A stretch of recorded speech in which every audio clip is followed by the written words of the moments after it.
Hi hello ಎಲ್ರಿಗೂ ನಮಸ್ಕಾರ. Welcome back to ಯದುವನ.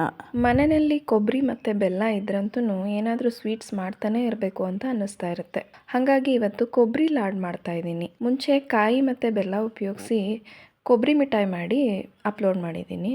ಇನ್ನೂ ನೋಡಿಲ್ಲ ಅಂತಂದರೆ ನೋಡ್ಕೊಂಡು ಬನ್ನಿ. ಇವಾಗ ಸಮ್ಮರ್ ಬೇರೆ ಶುರುವಾಗಿದೆ, ಮಕ್ಕಳಿಗೆಲ್ಲ ರಜೆ ಇದೆ.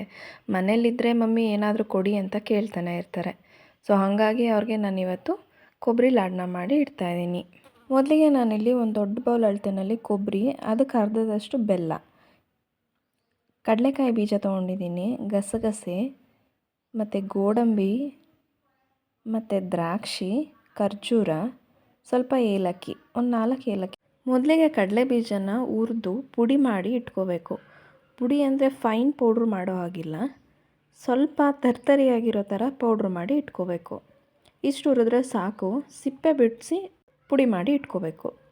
ನೆಕ್ಸ್ಟ್ ಅದೇ ಪಾತ್ರೆಗೆ ತುಪ್ಪ ಹಾಕ್ಕೊಂಡು ಡ್ರೈ ಫ್ರೂಟ್ಸ್ ಎಲ್ಲ ಹಾಕ್ಕೊಂಡು ಸ್ವಲ್ಪ ರೋಸ್ಟ್ ಮಾಡಿ ಇಟ್ಕೋಬೇಕು.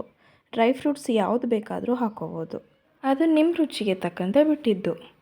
ನೆಕ್ಸ್ಟ್ ಅದೇ ಪಾತ್ರೆಗೆ ತುರಿದಿಟ್ಟಿದ್ದಂಥ ಕೊಬ್ಬರಿನೆಲ್ಲ ಹಾಕ್ಕೊಂಡು ಸ್ವಲ್ಪ ಬಿಸಿ ಮಾಡ್ಕೋಬೇಕು.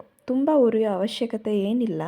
ಹಸಿ ಕಾಯಿ ಆದರೆ ಸ್ವಲ್ಪ ಉರಿಬೇಕಾಗುತ್ತೆ. ಇಲ್ಲಿ ನಾನು ಒಣ ಕೊಬ್ಬರಿ ತೊಗೊಂಡಿರೋದ್ರಿಂದ ತುಂಬ ಉರಿಯುವಂಥ ಅವಶ್ಯಕತೆ ಏನಿಲ್ಲ. ಸ್ವಲ್ಪ ಅಷ್ಟೇ ಬೆಚ್ಚಗೆ ಮಾಡ್ಕೋತಾ ಇದ್ದೀನಿ, ಯಾಕಂದರೆ ನಾನಿಲ್ಲಿ ಸ್ವಲ್ಪ ದಿವಸದ ಮಟ್ಟಿಗೆ ಸ್ಟೋರ್ ಮಾಡಿ ಇಡೋದ್ರಿಂದ ಅದನ್ನು ಹುರಿದಿಟ್ಕೋತಾ ಇದ್ದೀನಿ. ನೆಕ್ಸ್ಟು ಪಾಕಕ್ಕೆ ಇಟ್ಕೋತಾ ಇದ್ದೀನಿ. ಪಾಕ ಅಂದರೆ ತುಂಬ ಗಟ್ಟಿ ಪಾಕ ಏನೂ ಆಗಬೇಕಾಗಿಲ್ಲ, ಜಸ್ಟ್ ಬೆಲ್ಲ ಕರಗಿ ಸ್ವಲ್ಪ ಅಂಟು ಬಂದರೆ ಸಾಕು. ಗಟ್ಟಿ ಪಾಕ ತೆಗೆದ್ರೆ ಲಡ್ಡು ರಬ್ಬರ್ ಥರ ಆಗೋಗುತ್ತೆ. ಹಾಗಾಗಿ ಸ್ವಲ್ಪ ಬೆಲ್ಲ ಕರಗಿದ್ರೆ ಸಾಕು. ಕೈಯಲ್ಲಿ ಮುಟ್ಟಿದಾಗ ಸ್ವಲ್ಪ ಅಂಟಿದ್ರೆ ಸಾಕು. ಹಾಗಾದರೆ ಕರೆಕ್ಟಾಗಿ ಲಾಡು ಒಳ್ಳೆ ಹದವಾಗಿ ಬರುತ್ತೆ. ನೆಕ್ಸ್ಟ್ ಅದೇ ಪಾಕಕ್ಕೆ ನಾವು ಹುರಿದಿಟ್ಕೊಂಡಿದ್ದಂಥ ಕೊಬ್ಬರಿನ ಸೇರಿಸಿ ಚೆನ್ನಾಗಿ ಮಿಕ್ಸ್ ಮಾಡ್ಕೋಬೇಕು. ಕೊಬ್ಬರಿ ಮತ್ತು ಬೆಲ್ಲದ ಪಾಕ ಎರಡನ್ನೂ ಹೊಂದ್ಕೋಬೇಕು, ಆ ರೀತಿ ಮಿಕ್ಸ್ ಮಾಡ್ಕೋಬೇಕು. ಯಾವಾಗಲೂ ಈ ಥರ ಸ್ವೀಟ್ಸ್ನ ಮಾಡುವಾಗ, ಎಸ್ಪೆಷಲಿ ಕಾಯಿ ಮತ್ತು ಬೆಲ್ಲ ಹಾಕಿರೋ ಸ್ವೀಟ್ಸ್ನ ಮಾಡುವಾಗ ದಪ್ಪ ತಳ ಇರೋ ಪಾತ್ರೆನೇ ಉಪಯೋಗಿಸ್ಬೇಕು. ಇವಾಗ ಕಡಲೆಕಾಯಿ ಬೀಜನ ಪುಡಿ ಮಾಡಿ ಇಟ್ಕೊಂಡಿದ್ವಲ್ಲ, ಅದನ್ನು ಸೇರಿಸಿ ಒಳ್ಳೆ ಮಿಕ್ಸ್ ಕೊಡಬೇಕು. ನೆಕ್ಸ್ಟು ಅದಕ್ಕೆ ನಾನು ಗಸಗಸೆ ಸೇರಿಸ್ಕೋತಾ ಇದ್ದೀನಿ.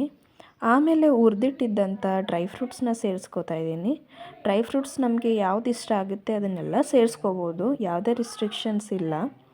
ಇವಾಗ ಎಲ್ಲ ಚೆನ್ನಾಗಿ ಹೊಂದ್ಕೊಳ್ಳೋ ಥರ ಒಂದು ಮಿಕ್ಸ್ ಕೊಡ್ತಾಯಿದ್ದೀನಿ. ನೋಡಿ ಯಾವ ರೀತಿ ಮಿಕ್ಸ್ ಆಗಿದೆ ಅಂಥೇಳಿ. ಇದನ್ನು ಎಲ್ಲಿ ತನಕ ಮಿಕ್ಸ್ ಮಾಡಬೇಕು ಅಂತೇಳಿದ್ರೆ, ನಾವೊಂದು ಕೈಯಲ್ಲಿ ಉಂಡೆ ಮಾಡಿ ನೋಡುವಾಗ ಅಥವಾ ಯಾವುದೇ ಥರ ಟೆಕ್ಸ್ಚರ್ ಮಾಡಿ ನೋಡುವಾಗ ಅದು ಹೊಂದ್ಕೋಬೇಕು, ಆ ರೀತಿ ಹೊಂದಿಸಬೇಕು. ನೆಕ್ಸ್ಟ್ ಇದಕ್ಕೆ ಮಧ್ಯದಲ್ಲಿ ನಾನು ಏಲಕ್ಕಿ ಕಾಯಿನ ಕುಟ್ಟಿ ಪುಡಿ ಮಾಡಿ ಸೇರಿಸ್ಕೋತಾ ಇದ್ದೀನಿ. ಏಲಕ್ಕಿ ಕಾಯಿನೂ ಹಾಕಿ ಚೆನ್ನಾಗಿ ಹುರ್ಕೋಬೇಕು. ನಾನಿಲ್ಲಿ ನಾರ್ಮಲ್ ಬಾಣಲಿ ತೊಗೊಂಡಿದ್ದೆ, ಹಾಗಾಗಿ ಸ್ವಲ್ಪ ಶೀತ ಬಂದಿತ್ತು. ಹಾಗಾಗಿ ನಾನು ಲೋ ಫ್ಲೇಮ್ನಲ್ಲೇ ರೆಡಿ ಮಾಡ್ಕೋತಾ ಇದ್ದೀನಿ. ಮೀಡಿಯಮ್ ಫ್ಲೇಮಲ್ಲಿ ರೆಡಿ ಮಾಡ್ಕೊಂಡ್ರೂ ಪರವಾಗಿಲ್ಲ, ಓಕೆ, ಚೆನ್ನಾಗಾಗುತ್ತೆ. ಬಟ್ ಹೈ ಫ್ಲೇಮ್ನಲ್ಲಿ ಯಾವಾಗಲೂ ಮಾಡಬಾರ್ದು. ಇವಾಗ ನೋಡಿ ಕೈಯಲ್ಲಿ ಹೊಂದಿಸಿ ನೋಡುವಾಗ ಉಂಡೆ ಆಗ್ತಾಯಿದೆ.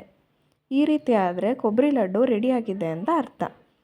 ಇವಾಗ ಕೈಗೆ ಸ್ವಲ್ಪ ತುಪ್ಪ ಹಾಕ್ಕೊಂಡು ಚೆನ್ನಾಗಿ ಒಂದೊಂದೇ ಉಂಡೆನ ಮಾಡಿ ಇಟ್ಕೋಬೇಕು. ಸ್ವಲ್ಪ ಬಿಗಿಯಾಗಿ ಮಾಡಿ ಇಟ್ಕೊಂಡ್ರೆ ಸ್ವಲ್ಪ ಜಾಸ್ತಿ ದಿವಸ ಇಟ್ಕೋಬೋದು. ಇಲ್ಲಿ ನಾನು ತೊಗೊಂಡಿರೋ ಅಳತೆನಲ್ಲಿ 25ರಿಂದ 30ರಷ್ಟು ಲಡ್ಡುಗಳಾಗಿದ್ವು. ಇನ್ನೂ ಕಡಿಮೆ ಕ್ವಾಂಟಿಟಿನಲ್ಲೂ ಕೂಡ ಮಾಡ್ಕೋಬೋದು ಅಥವಾ ಇನ್ನೂ ಜಾಸ್ತಿನೂ ಮಾಡ್ಕೋಬೋದು. ಬಟ್ ಸಿಹಿ ಮತ್ತು ಡ್ರೈ ಫ್ರೂಟ್ಸ್ಗಳನ್ನ ಹೆಚ್ಚಾಗಿ ಹಾಕ್ಕೊಂಡು ಮಾಡಿಕೊಂಡ್ರೆ ಚೆನ್ನಾಗಿರುತ್ತೆ. ನಾನಿಲ್ಲಿ ಮಕ್ಳಿಗೋಸ್ಕರ ಮಾಡ್ತಿರೋದ್ರಿಂದ ತುಪ್ಪನೂ ಸಹ ಕಡಿಮೆನೇ ಯೂಸ್ ಮಾಡಿದ್ದೀನಿ. ತುಪ್ಪನ ಸ್ವಲ್ಪ ಜಾಸ್ತಿ ಬೇಕಾದರೂ ಹಾಕೋಬೋದು, ಆದರೆ ಅದರ ಅವಶ್ಯಕತೆ ಏನೂ ಇಲ್ಲ. ಕೊಬ್ಬರಿನಲ್ಲೇ ಎಣ್ಣೆ ಬಿಡೋದ್ರಿಂದ ತುಪ್ಪದ ಅವಶ್ಯಕತೆಯೂ ಕಮ್ಮಿ ಇರುತ್ತೆ. ಇದನ್ನು ಈ ಥರ ಉಂಡೆ ಮಾಡಿ ಇಟ್ಕೊಂಡು ಒಂದು ಏರ್ ಟೈಟ್ ಬಾಕ್ಸ್ಗೆ ಹಾಕಿ ಇಟ್ಕೊಂಡ್ರೆ ಒಂದು 15 ದಿವಸವರೆಗೂ ಇರುತ್ತೆ. ನಾನು ಯಾವಾಗಲೂ ಒಂದು ವಾರ ಅಥವಾ 15 ದಿವಸಕ್ಕಾಗುವಷ್ಟು ಮಾಡಿ ಇಟ್ಕೋತೀನಿ. ನನ್ನ ಮಕ್ಕಳಂತೂ ಯಾವಾಗಲೂ ಏನಾದರೂ ತಿಂಡಿ ಕೊಡಿ ಅಂತ ಕೇಳ್ತಾನೆ ಇರ್ತಾರೆ. ಹಾಗಾಗಿ ಹೊರಗಡೆಯಿಂದ ಏನಾದರೂ ತಂದು ಕೊಡೋ ಬದಲು ಈ ಥರ ಮನೆಯಲ್ಲೇ ಏನಾದ್ರೂ ಸ್ವಲ್ಪನೇ ಮಾಡಿ ಇಡ್ತಾಯಿರ್ತೀನಿ. ಅವ್ರು ಕೇಳಿದಾಗ ಅವ್ರಿಗೆ ತಿನ್ನಲಿಕ್ಕೆ ಕೊಡ್ತಾಯಿರ್ತೀನಿ, ನಾನು ಸಹ ತಿಂತಾಯಿರ್ತೀನಿ. ಸೊ ಮಕ್ಕಳಿಂದ ಹಿಡಿದು ದೊಡ್ಡವ್ರ ತನಕ ಎಲ್ಲರೂ ತಿನ್ಬೋದು, ತುಂಬ ರುಚಿಯಾಗಿರುತ್ತೆ, ಆರೋಗ್ಯಕ್ಕೂ ಸಹ ಒಳ್ಳೆಯದು. ಹೊರಗಡೆ ಏನೇನೋ ತೊಗೊಂಡು ತಿನ್ನೋ ಬದಲು ಈ ಥರ ಸ್ವಲ್ಪ ಅಳತೆನಲ್ಲೇ ಮನೆಯಲ್ಲೇ ಮಾಡ್ಕೊಂಡು ತಿನ್ನೋದ್ರಿಂದ ನಮ್ಮ ಆರೋಗ್ಯನೂ ಕೂಡ ಚೆನ್ನಾಗಿರುತ್ತೆ. ಇನ್ನೊಂದು ವಿಷಯ ಏನಪ್ಪ ಅಂತಂದರೆ, ಈ ತಿಂಡಿನ ಮಾಡಿ ನೋಡಿ 5 ನಿಮಿಷಕ್ಕೆ ರೆಡಿಯಾಗೋಗುತ್ತೆ, ಈ ತಿಂಡಿನ ಮಾಡಿ 10 ನಿಮಿಷಕ್ಕೆ ರೆಡಿಯಾಗೋಗುತ್ತೆ ಅನ್ನೋದು ಶುದ್ಧ ಸುಳ್ಳು. ಯಾವುದೂ 5ರಿಂದ 10 ನಿಮಿಷಕ್ಕೆ ರೆಡಿಯಾಗೋಲ್ಲ. ಟೈಮ್ ಕೊಟ್ಟು ಮನಸ್ಸಿಟ್ಟು ಯಾವುದೇ ತಿಂಡಿಗಳನ್ನಾಗಲಿ ಯಾವುದೇ ರೆಸಿಪಿಗಳನ್ನಾಗಲಿ ಮಾಡಿದ್ರೆ ಚೆನ್ನಾಗಿ ಬರುತ್ತೆ. ಆದರೆ 10 ನಿಮಿಷನಲ್ಲೇ ಆಗುತ್ತೆ, 5 ನಿಮಿಷನಲ್ಲಿ ಆಗುತ್ತೆ ಅಂತ ಹೇಳಿ ಮಾಡೋಕ್ಕೋದ್ರೆ ತಿಂಡಿನೂ ಕೆಟ್ಟೋಗುತ್ತೆ, ಟೈಮು ವೇಸ್ಟ್ ಆಗೋಗುತ್ತೆ. ಈ ಹೆಲ್ದಿ ಆ್ಯಂಡ್ ಟೇಸ್ಟಿ ಕೊಬ್ಬರಿ ಲಡ್ಡೂನ ನೀವು ಸಹ ಮನೆಯಲ್ಲಿ ಟ್ರೈ ಮಾಡಿ ನೋಡಿ, ಹೇಗೆ ಬಂತು ಅಂತೇಳಿ ಕಮೆಂಟ್ ಮಾಡಿ ತಿಳಿಸಿ. ಸಬ್ಸ್ಕ್ರೈಬ್ ಆಗೋದನ್ನ ಮರಿಬೇಡಿ. ಇಷ್ಟೋ ತನಕ ಈ ವಿಡಿಯೋನ ಟೈಮ್ ಕೊಟ್ಟು ನೋಡಿದ್ದಕ್ಕೆ ಥ್ಯಾಂಕ್ಸ್ ಫಾರ್ ವಾಚಿಂಗ್. ಮತ್ತೆ ಮುಂದಿನ ವಿಡಿಯೋದಲ್ಲಿ ಸಿಗೋಣ.